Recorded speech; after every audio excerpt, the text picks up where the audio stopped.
Okay, so let's get started.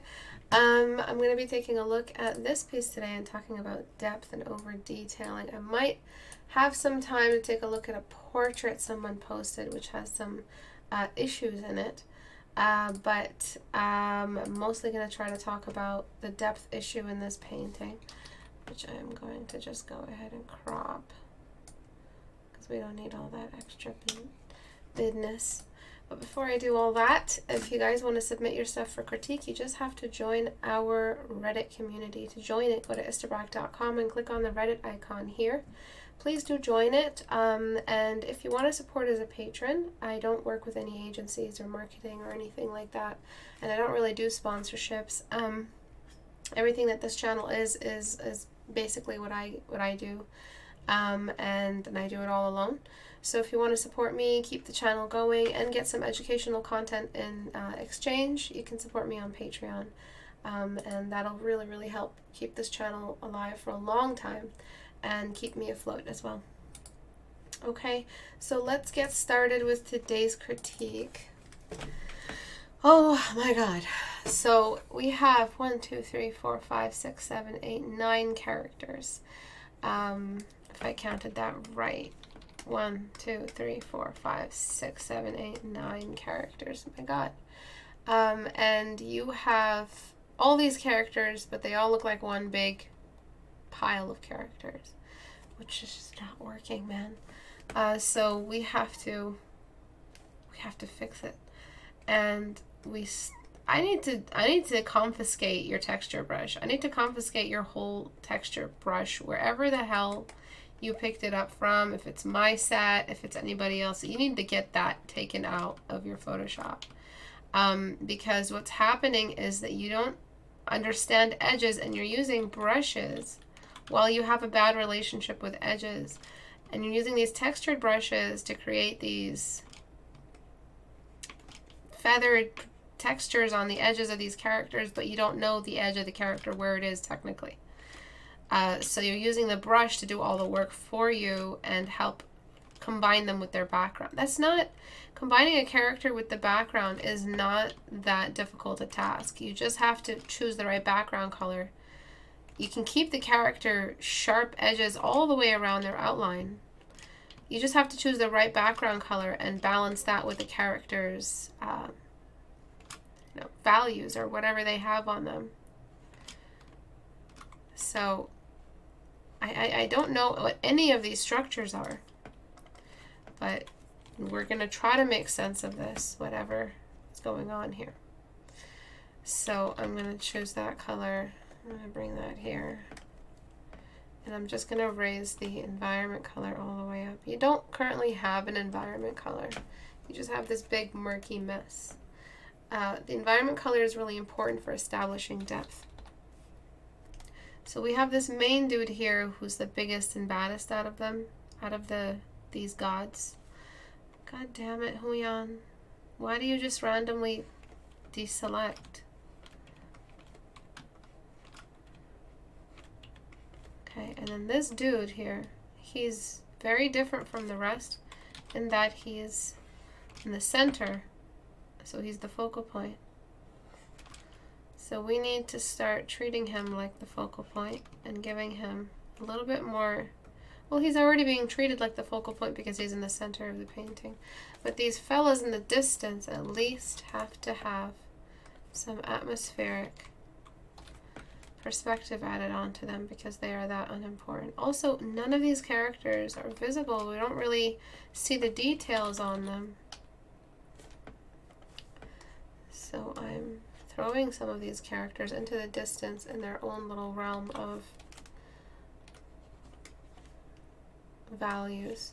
And I'm reverting here and throwing these characters into a bit of a darker value range as if they are in a silhouette.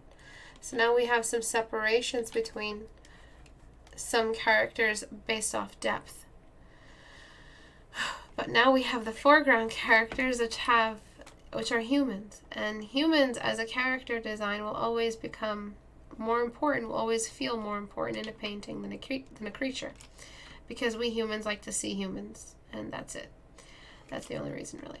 So we want to also promote that this could be a focal point, but not full on create a contesting value range with the center most important looking, best framed out of them all, which is the dude here in the front.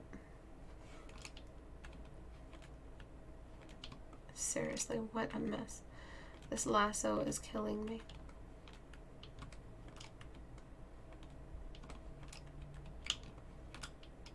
Oh, motherfucker. Sorry, guys. Oh my god, I'm going crazy.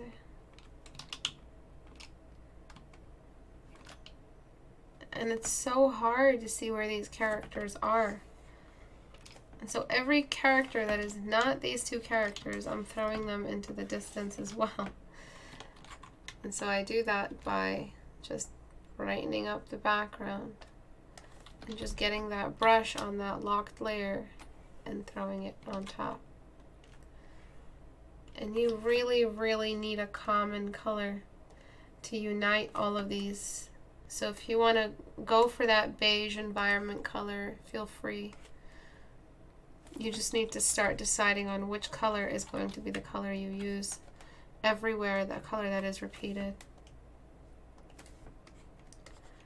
So not only are your colors weak and your depth inaccurate, and your edges weak, your rendering, your texture representation, everything a little bit too dusty.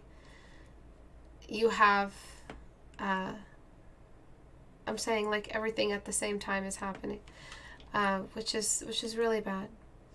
So I'm sorry, I have a lot of brain fog right now. So what I'm trying to say is you're not ready for these paintings. You're not ready for these kinds of subjects. And select inverse. Okay, there we go. I'm trying to just darken the background a little bit more. So now that we have some kind of separation between all the characters, I'm sorry, I'm completely losing my sentences here. Now that we have some kind of separation, they all have different depth levels, we need to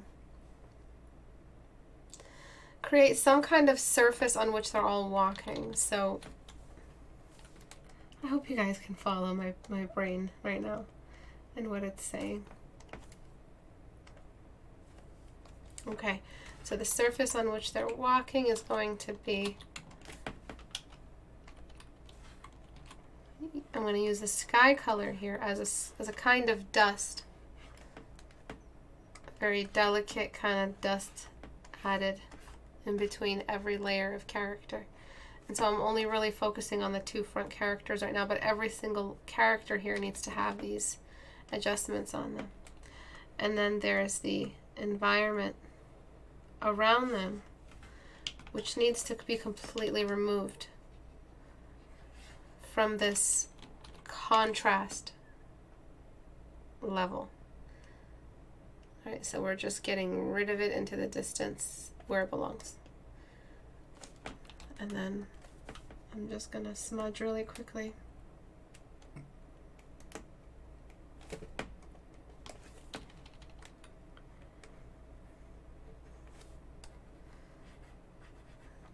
So that dust comes back. Whew, lots and lots of work ahead of me right now for this piece. And so this fog that is sitting on everything now is going to help us separate these characters. It's also good leveling kind of buffer between all this excessive texture brush use. And it's a good mood builder. Oh mama. So I'm just throwing some dust here. I selected wrong on this character, so you could feel free to select better on this character here. We have the space, the little thigh gap here for this dude, which is going to help us complete his silhouette. And we need a crop. Oops. We need a nice, healthy crop in this illustration. I think. No. I think that's better. So that you can keep it this beige tone, by the way, but there are so many other colors you could be using to help you with this environment. And you can have foreground colors that are more purple for a balance in between. So not only the closer we get, the more purple we get, but the further we get, the more yellow we get. So you have that nice contrast in colors. And stuff in the background just gets more yellow. So, oh my gosh, there's so much shit to do. So I'm gonna get the saturation brush and just saturate into the background more yellows. So just because they're off into the background doesn't mean they don't get a little bit of saturation. But every single one of these characters still has to be adjusted. So this character here in the foreground has to be darker than this character, and this character has to be darker than this character, and this character has to be lighter than this character has to be darker. They are at good levels right now, and he has his own little setup as well. So just a little bit of depth, change the environment a great deal, and change the way we look at the painting, because now we can see that they are in a lineup. It is a hero lineup. And they're all kind of doing their hero walk forward into the game splash or whatever this is going to be used for. I'm just allowing that steam or whatever that is, hero steam, to climb up a little. So instead of me rambling on in my foggy brain, go ahead and ask any questions. Students, go ahead and ask anything that I adjusted that made no sense, so I can go back and try to articulate it. Okay, so I'm going to zoom all the way out and find some extra issues.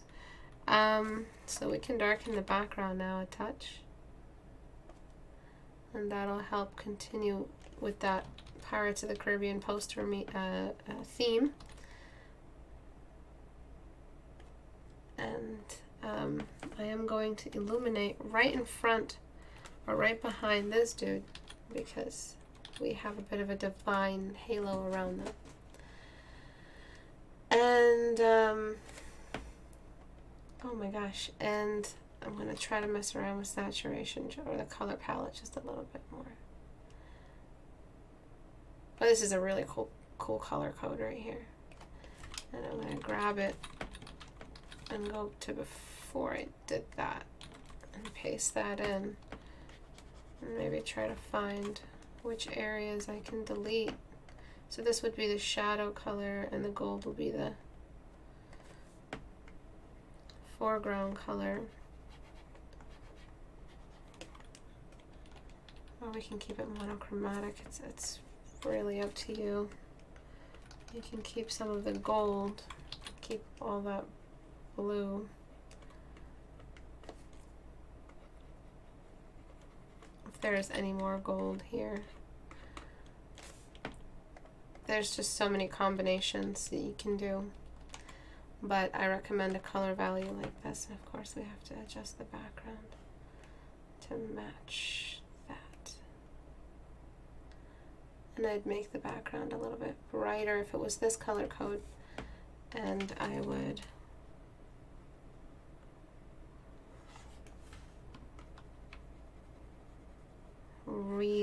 really just annihilate that environment color you had everywhere. I mean, it's just the thing is with beige, I could have kept it on the beige you had, but the beige you had was just so friendly looking. It really didn't feel like a hero's march. And I'm just going to fog up the scene. So now you have a good starting point, I guess we can say, between all these characters. So that you can start to differentiate between their positions from each other. And I'm using that sky color now to create some relief between them.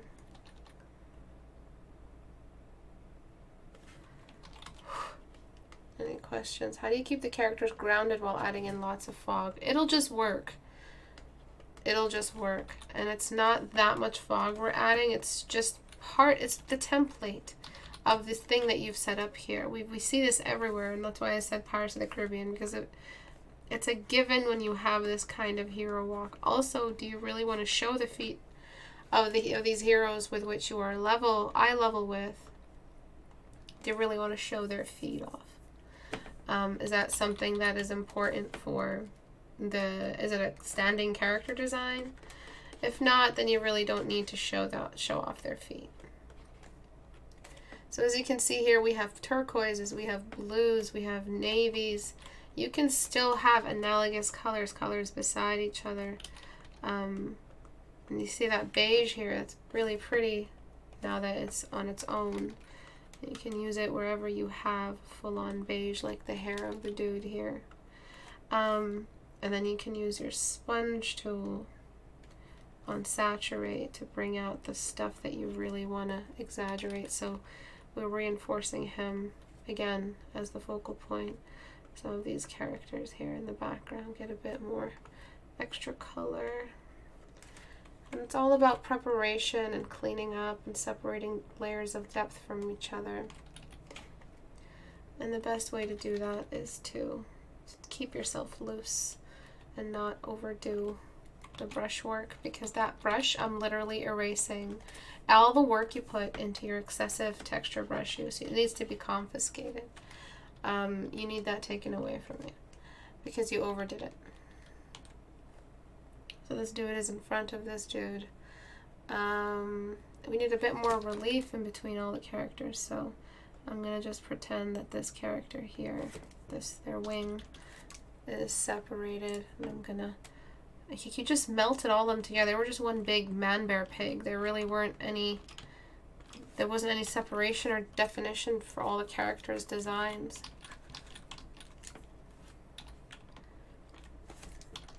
Okay. And then maybe this character floats in this way, and so we see some relief from that side. And then this character's feet are floating this way. And then we see some more sky behind them. And we see this angry dude here.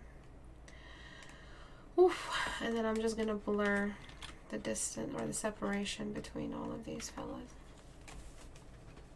Okay. So things are looking a little more clean and a little bit more organized. You don't have to have that cut out all the way. You can just have the ones at the top. If that's all the one that you wanted. I think it's a bit too busy. Would it be overkill to add shadows on top of this, on top of smoke this foggy? No. You just need to start creating some detail while keeping yourself zoomed out. So you go in, you respect the values you created, and just start cleaning up. So you can do a little bit of cleanup here, and the whole scene will sort of start to come together. So separate her hair. And of course go back and make one object darker than the other. So one is character than the other going one character is darker than the other going into the distance. But yeah, you just, in order for you to continue work, you just need to start detailing, that's all. And I'd stay this zoomed out so we know what's her hair and what isn't. Now it's looking like a game splash. And this character here, I feel like they're like some kind of like masked angel thing. And this character's side view needs to be a little bit more obvious. And their silhouette here. And then you don't have to use that environment color all the way down. You can start to mess around with it a bit. Okay, so that's how I would solve this equation. And really go ahead and crop that shit because that is excessive. That was an excessive size. And if you want to have your game logo like right here, if that's where the game logo is going, or you want to have another character, and let's say you do have a character and they've got a hat and it's got feathers on it, some really stupid design, and then they've got like, you know, like some kind of, no, they got like hair, so they've got like a lot of hair, and then they've got like a thin waist, and they've got like a booty, and they're like somewhere in the foreground, and they've got like a spear or a sword. They always have a sword. And they got shoulders, and then they got arms. Damn it. Okay, this is looking terrible. But if you are going to do that, you need this character to have this value drop in them. Right? Because now you see how we're creating a step ladder going up. This is these are our far characters, these are our close-up characters. Alright, when doing an illustration, when should one start using texture brush? You can use one the whole way, just don't use 100% of the texture feed coming off of that brush. If you like it, the way a texture looks, keep it. As long as in the general picture it's not contesting the focal point and it's not challenging the focal point's detail cluster. And if you don't have a focal point, then make sure that it's even all around.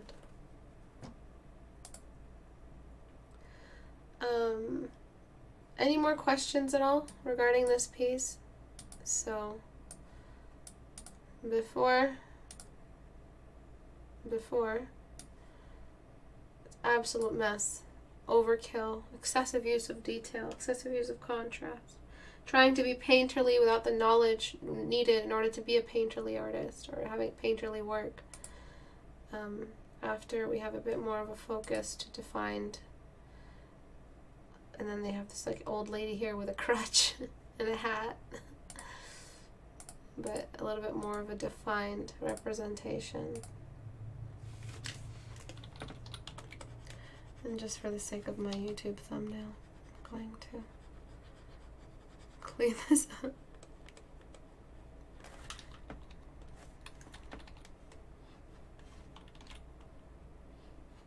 What am I doing? And then maybe they have their cape, and they have some kind of fur coat, something cheesy, and that's our main character here in the foreground. Alright, look at that silhouette. Shouldn't an art splash be more detailed and not painterly? Yeah. Not sure if it's in regard to the painting, but how do we use a texture brush in the right amount without overdoing it? Well, if you don't know what your focal point is, you're always going to be overdoing it in anywhere that is not a focal point. And again, if you don't have a focal point, you have a universalized texture moving through, and you've balanced everything, then what you're doing is making sure that you're not representing micro detail, which is the detail of every single individual brush stroke for feathers, or the detail in hair. You're using general brush strokes for small clusters of detail. Smaller textures aren't represented. That's how you keep yourself from overdoing texture. Stay away from representing small clusters of texture. Shouldn't an art splash be more detailed? Yes. Why does the blue work better? Because we're working with dark tones. Before you had dull tones and you were using a yellow. Yellow doesn't like dark. It doesn't exist in the darks. And you were using a pale, sandy environment. And it wasn't really saying that it was desert. So you were just using a random color code for a theme you weren't even keeping to. So blue looks great no matter what dark color or dark tone you have, because it just matches. It looks great. It stays really, really vibrant even in its dark values, where yellow doesn't exist in dark. There is no such thing as dark yellow. You might as well, it's like saying there's dark light. There is no dark yellow. It feels like it's like a dark, a battle scene or something. It's not really a shiny, bright day with pure white sandy dunes everywhere, or dust. Okay, so I'm gonna close up shop on this one and then move on to the next one. This is a portrait, really different. So whenever we draw people from reference, especially people we know, for some reason artists can't help it. It's in their DNA to just draw all the spaces in between every tooth, which is why you end up getting this awkward look that people don't like.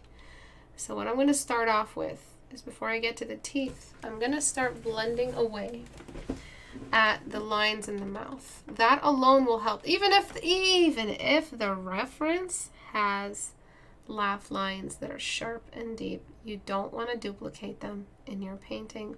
Why, Istebrak? Because the world of paint, in this universe where all of our painted things exist together, we have a very small margin of space in between symbols used for different areas of storytelling. So if we have laugh lines that a photograph gets away with, we won't get away with it in painted world, because laugh line in painted world is a sign of age. So there is no little gray area where we might get away with overusing this laugh line or using it, period. There is no acceptable level. It's either get rid of it and keep it and have an old looking ogre character. And there's a reason why she looks ogre-esque. It's because you had this line, you had a wide nose, and then you had and you can't change the wide nose if it's someone's likeness. So you have to keep that. And then you had the space in between the teeth, which is no particular race or ethnicity attached to teeth. When you're an artist, you just don't paint the space in between the teeth. You keep it very, very mild. You keep the teeth working as one solid structure. Why, Istebrak? Because when we talk to people, we don't stare at their teeth. Unless you're Hannibal Lecter or something. Or someone. Or the Tooth Fairy. Okay. Or that scary guy from that one Stephen King book. So we're getting rid of the space in between the teeth, because we're recreating the amount of stuff we can see when we look at things with our naked eye. And we don't, in our periphery, we see the teeth, but we don't see the spaces in between them. So just this alone has made her feel a lot more believable. I'm going to flip the canvas and then start adjusting some stuff. You have a bit of a bump here. Female characters, females in general, shouldn't have a bump there. It should be one collective C shape moving up. And then the squared jaw and the squared chin is not helping either. Then you have the far half of the head completely cut off and stunted because you were reaching the edge of the canvas and you were panicking, and so you started ending the head sooner than it should have anatomically. Alright. And then you have the entire face itself just flattened. So this nostril, doesn't matter how wide her nose is, this nostril should be back in its own root and where it belongs on the surface of the face. And then you have an uneven smile, which might be natural.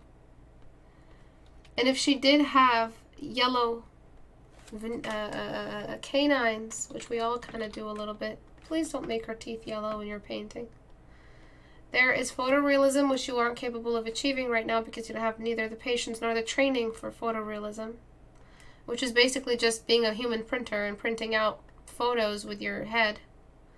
And you're still using a reference, so it's just really a glorified printer. Literally an HP printer is what photorealist artists are. I'm sorry, that's my opinion. You need to have a nice balance between what you've memorized and what you've referenced so that you can have an interesting painting that shows a bit of human error in it. As for being a human printer, is ridiculous.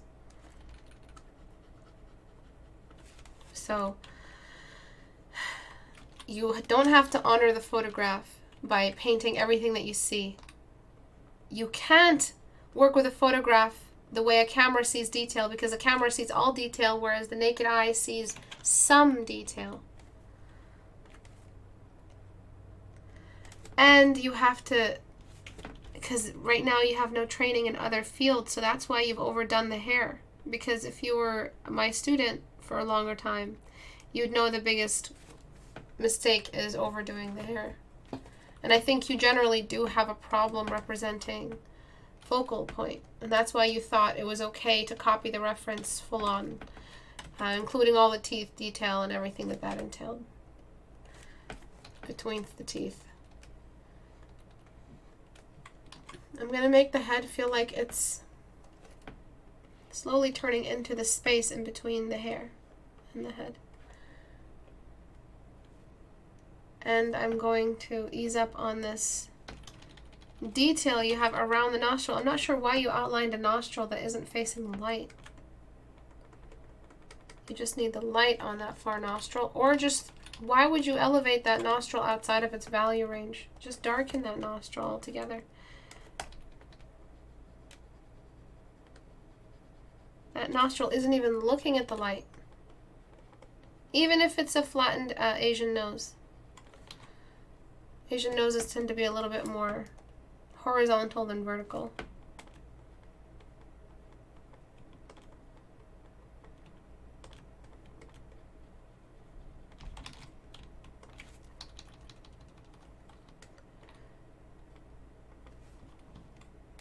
Alright, now I have to re-smudge that now. And if there is going to be light on the nostril, it's going to be slight. It's not going to be light that escapes the value range that nostril belongs in.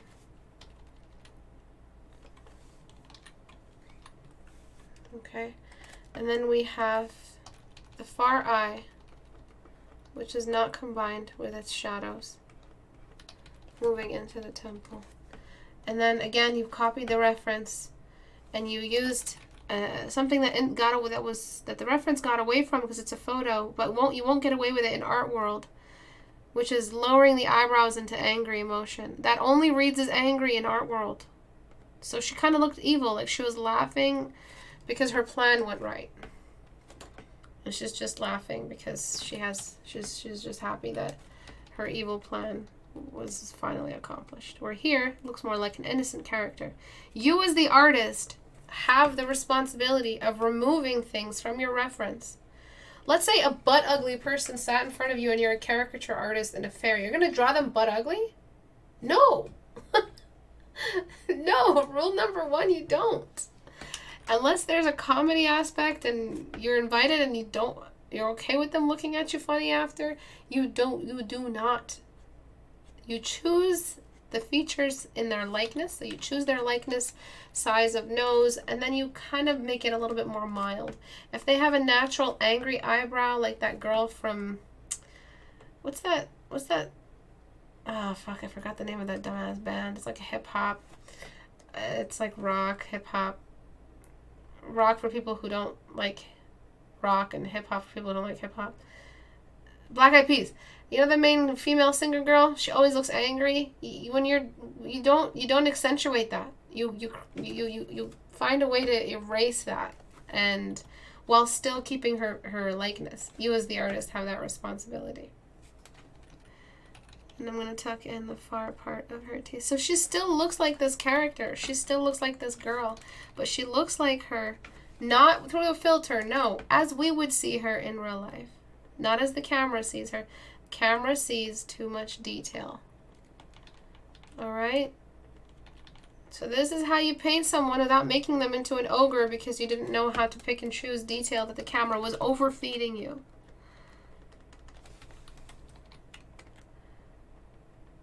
And I'm just adding in some dark spots. And then we have the hair. Oh my gosh.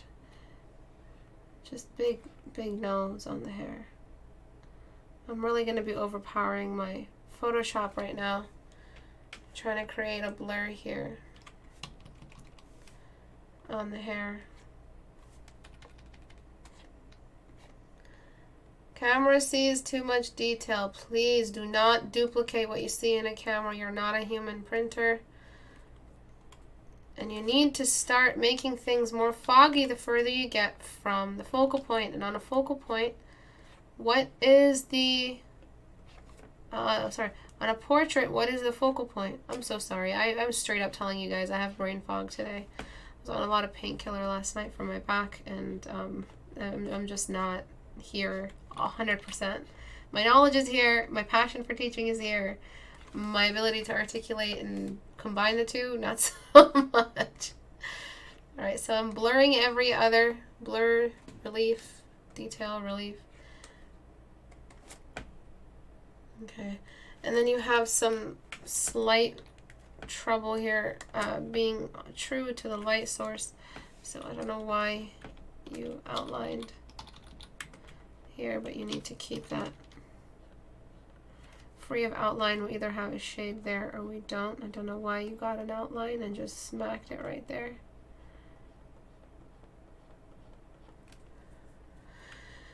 And then we have the shadow. So I'm just going to make all shadows a little bit more red. And I'm going to smudge. If you don't have a smudge brush, you don't know how to start one, I have some in my store. Help support the channel if you do want to find a way to support the channel with something in return. But if you really don't have a smudge brush, and I don't think you do, I don't think you've ever used a smudge brush, my man, I have my smudge brushes that you could use. Okay, and then the hair here exiting the canvas has moved our eyes away from the canvas, so I'm closing off the hair over here, and I'm gonna just let the shoulder sit in front of the hair. And look at that. She looks like the person. It's still the same person. I have not changed this person. But I have made them I have made them their painterly version. Okay? I'm just going to use a brush stroke at this point because you've really overdone. And if you want to combine two different light sources coming from different directions, you actually have to get the background color and throw that over the hair. And then smudge it on low strength. So I'm going to take some questions now if you guys have any. Is the artist here with us today, the one that worked on this? If you want your work critiqued, go to Istebrak.com and click on the Reddit icon at the top right so that you can be part of this art community and get your work critiqued and improve. Alright, the thing with hair is that hair likes to curve, highlight.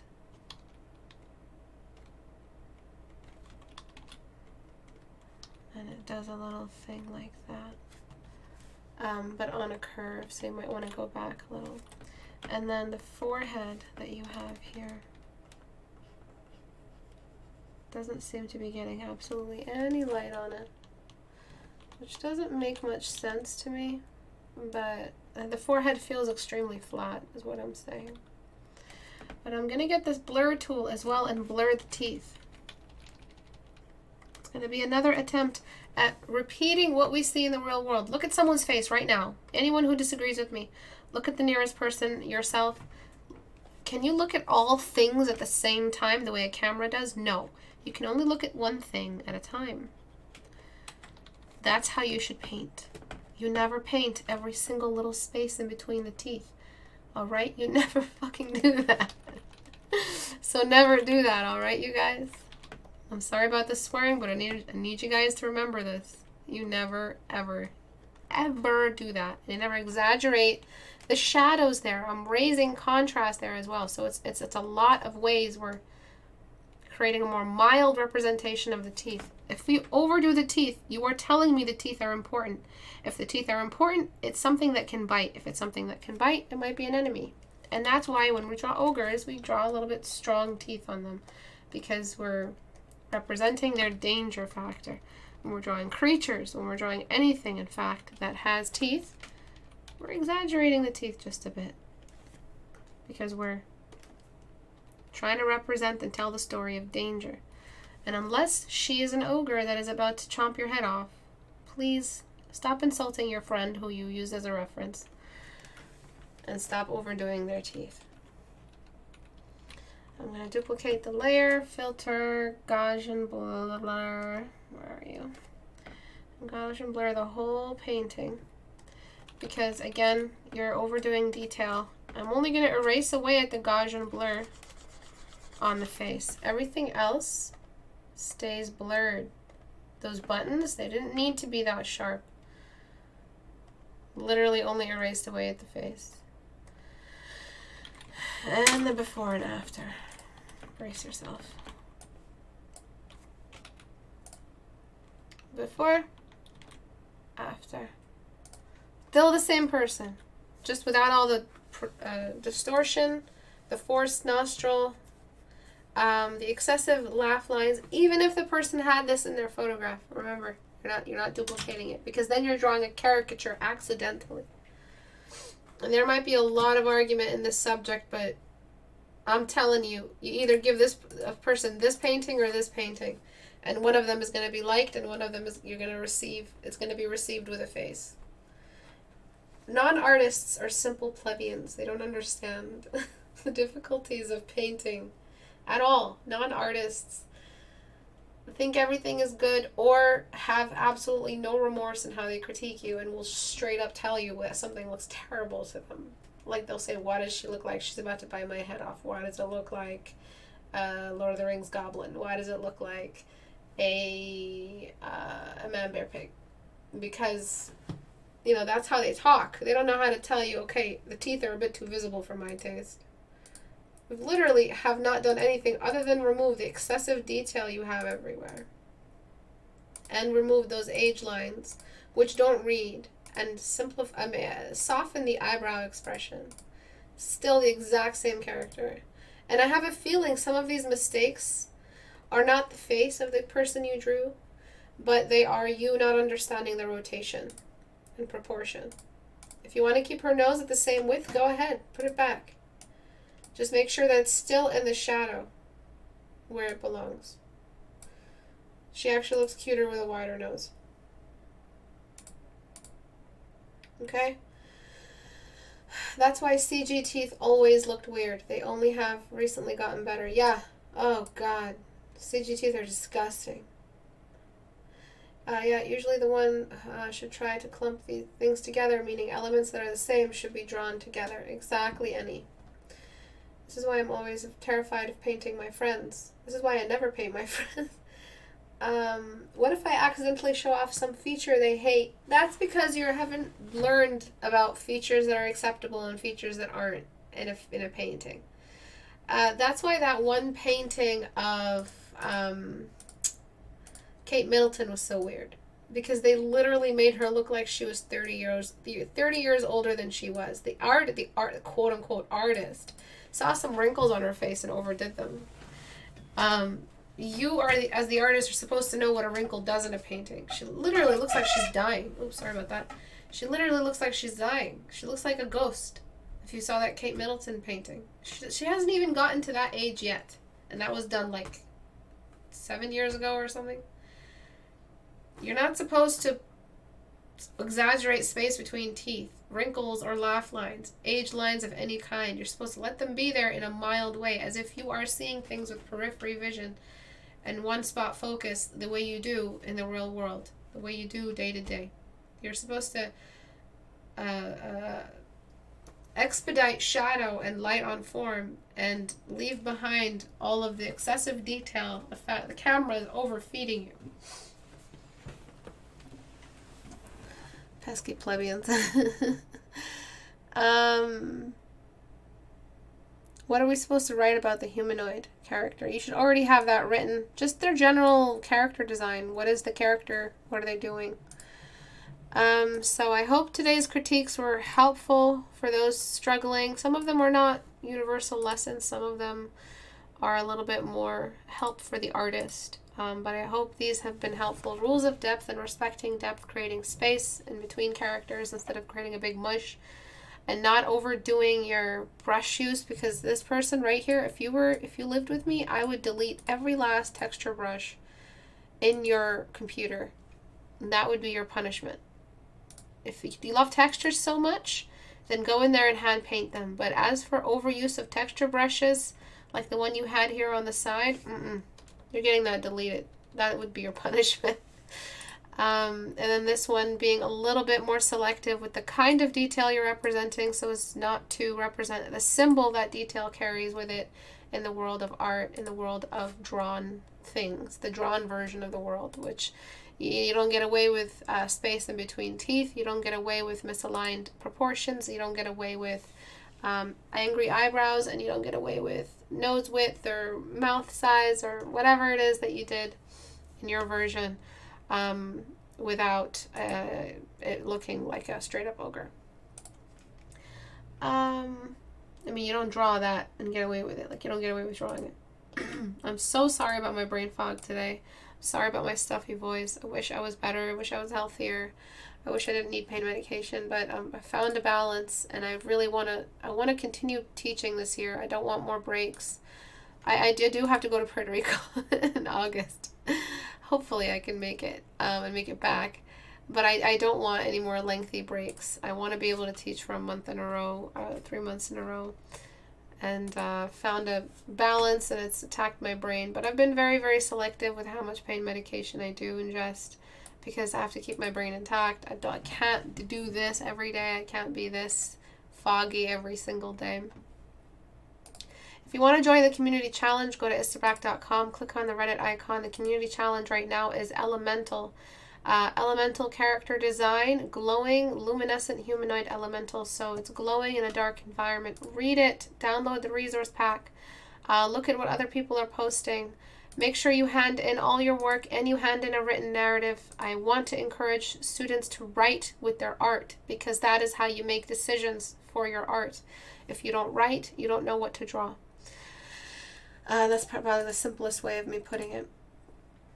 Thank you everyone for joining today. Thank you guys for coming to the live class. I know that some of you can't make it and you really need the recording, but thank you for those who come to the live class. It means the world to me. It really, really does. It makes it feel like a classroom, and it shows that you guys really respect the class and when you come to the live stream.